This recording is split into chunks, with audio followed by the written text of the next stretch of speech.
Welcome to Cole's Crumbs and thank you for watching. In this video, I'm going to be baking a full batch of chocolate chip cookies based on the Nestle Tollhouse Chocolate Chip Cookie recipe found on the back of the semi-sweet chocolate chips.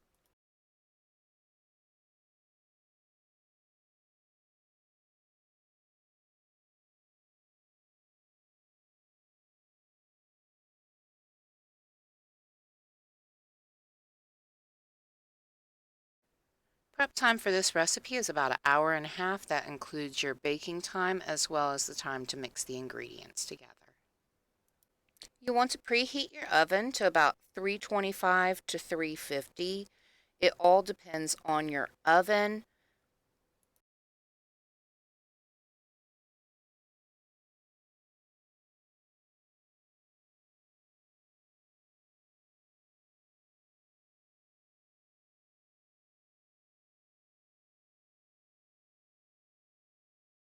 For this recipe, about 4 to 5 hours before you're ready to prepare it, you want to set your butter out about a cup, and it will not turn out the same if you microwave it, so you want to let it reach room temperature by sitting out on a counter. If you're planning on making specially infused cookies, you'll have butter that's been infused already. I recommend using half infused, half regular butter. This way, the consistency of your cookie, the texture of it, remains somewhat the same.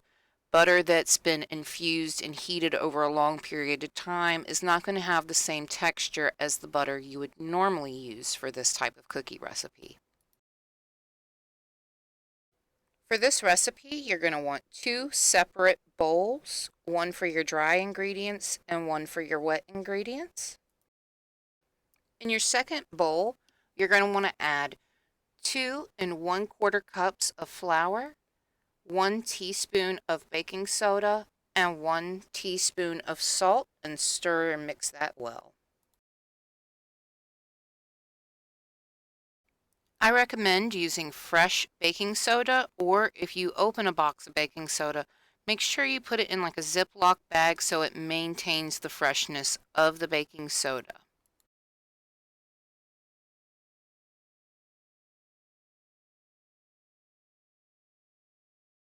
Set aside your dry ingredients and return to your bowl with your butter in it.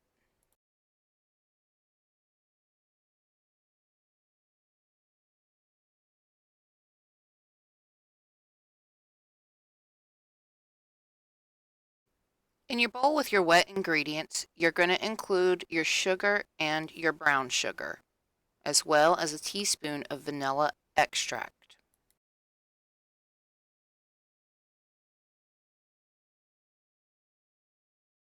You want 3/4 of a cup of granular sugar, and I use the dark sugar, and you'll want 3/4 of a cup of dark brown sugar as well, and it's going to be well packed. It's important to pack it into the measuring cup well. If it does not maintain the shape of the measuring cup, it is not packed enough. I repeat again, it is important to pack the brown sugar so that it remains the same shape of the measuring cup. This makes a major difference in the flavor of the cookies, whether or not you get enough dark brown sugar into the cookies. I have tried light brown sugar with this recipe.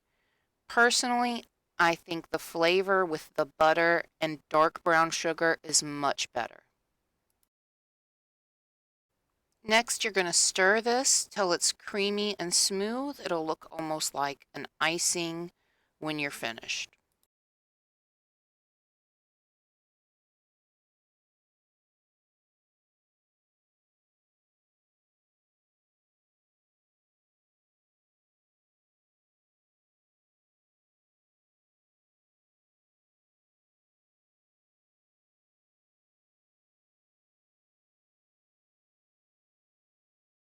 Use a spatula to scrape off the sides of the bowls and to scrape off the spoon, so that way it's thoroughly mixed.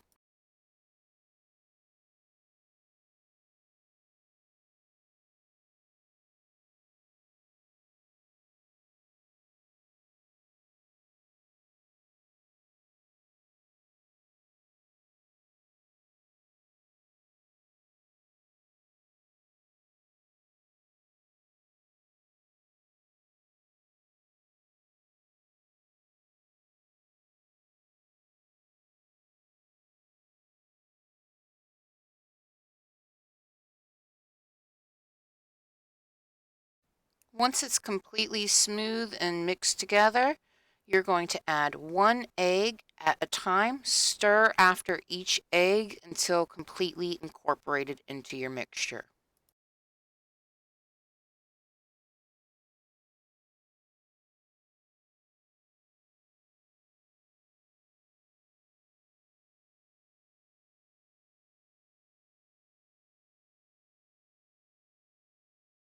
Just try not to get any eggshells into the mixture. If you do, it's okay. Pick them out. It will be fine.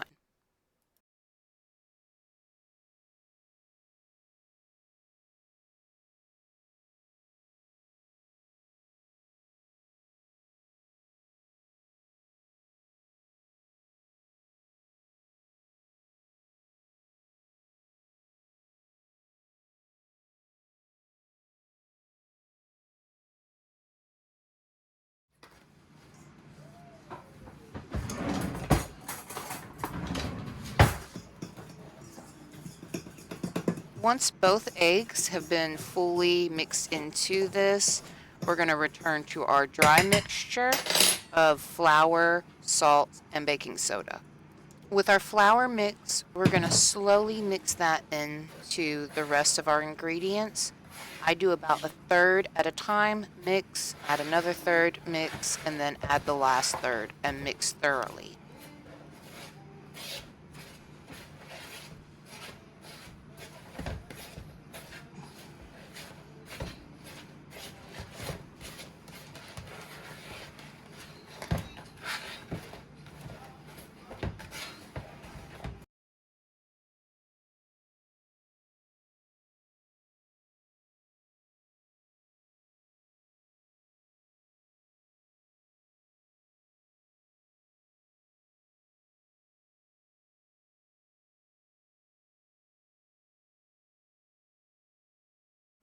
After your dry ingredients have been mixed in, next we're going to mix in our chocolate chips.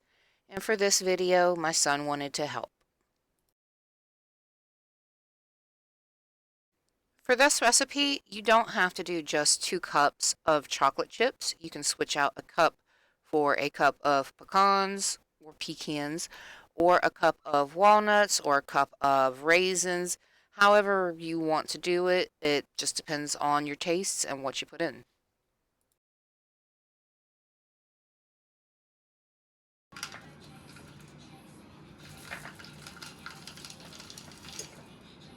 All right, we're gonna do 1 more cup because we want lots of chocolate chips, huh?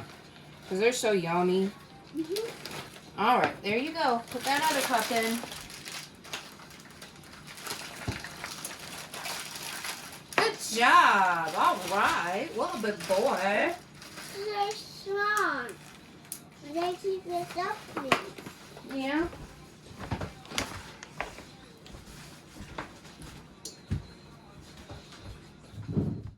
Once you've got the ingredients you want into your batter, mix those in again until you've got it thoroughly throughout all of your cookie dough, so that way every cookie gets chocolate chips or whatever ingredients you decided to add.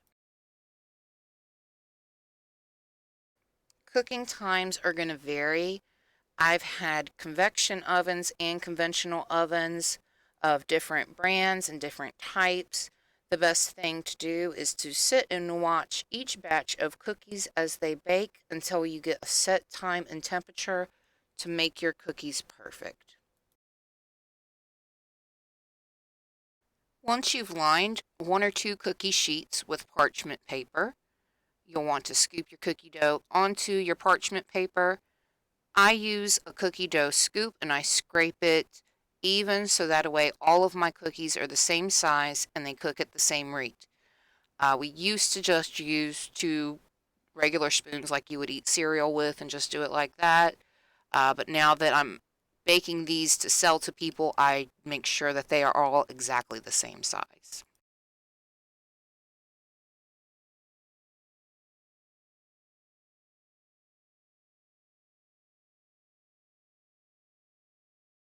Make sure, of course, that you space them out so that they don't stick together.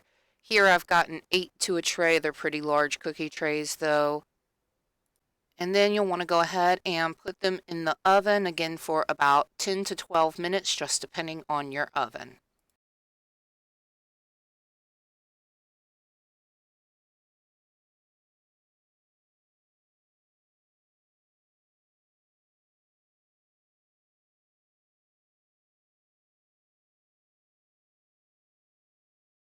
Waiting here in my family is absolutely the hardest part.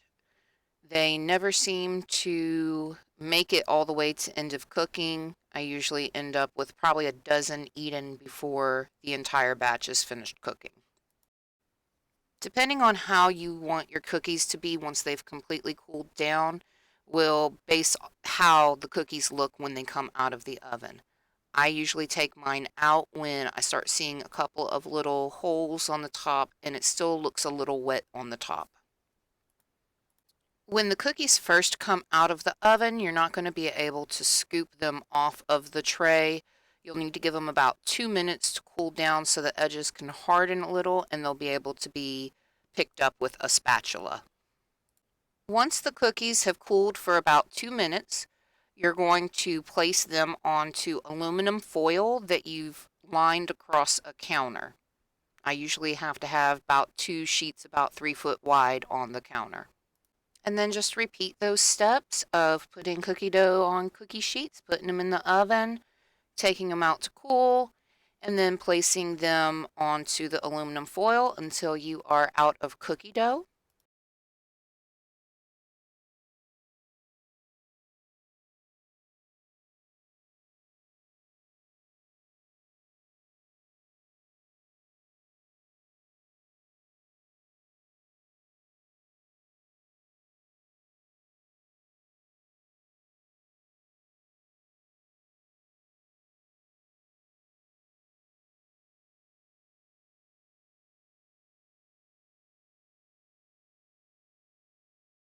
This was taking a really long time to do with one cookie sheet, so I ended up pulling out another one. I started with one because the higher shelf in the oven cooks a different rate than the lower shelf. So on the upper shelf, you're going to have more cooking on the top of the cookie. On the bottom shelf, you have more cooking on the bottom of the cookie. So just depending how you want your cookies to look and taste, use 1 or 2 sheets, use the top or bottom shelf.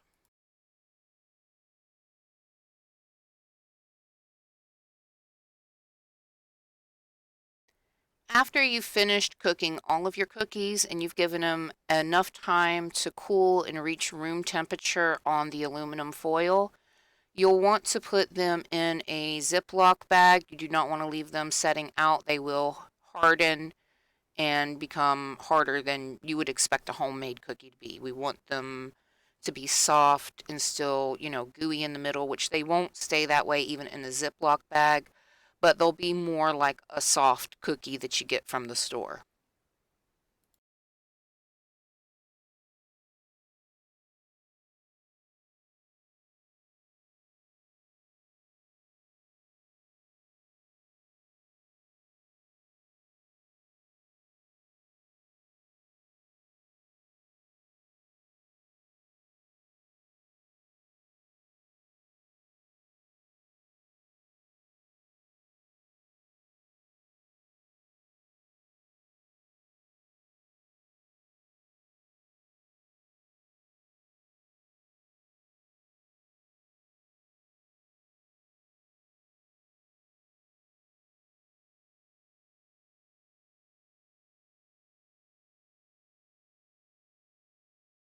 This recipe usually gives me about 48 to 52 cookies.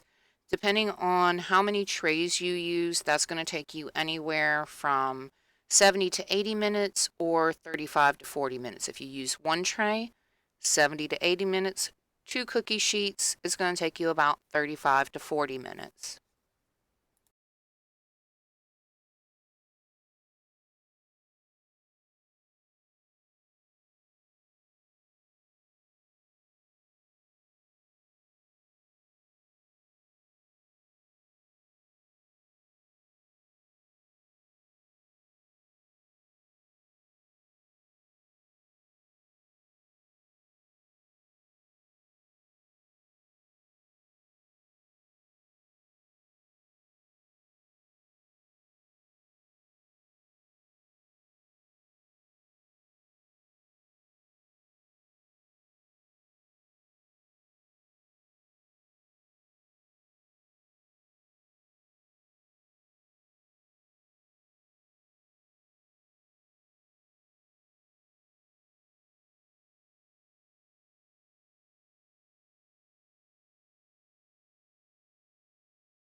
On the last sheet of cookies that you put in the oven, you're probably not going to have a full sheet. I usually have about 4 cookies, and for this you'll want to reduce your cook time by a minute or two, otherwise they're going to be overcooked. It only takes 1 or 2 minutes to overcook cookies.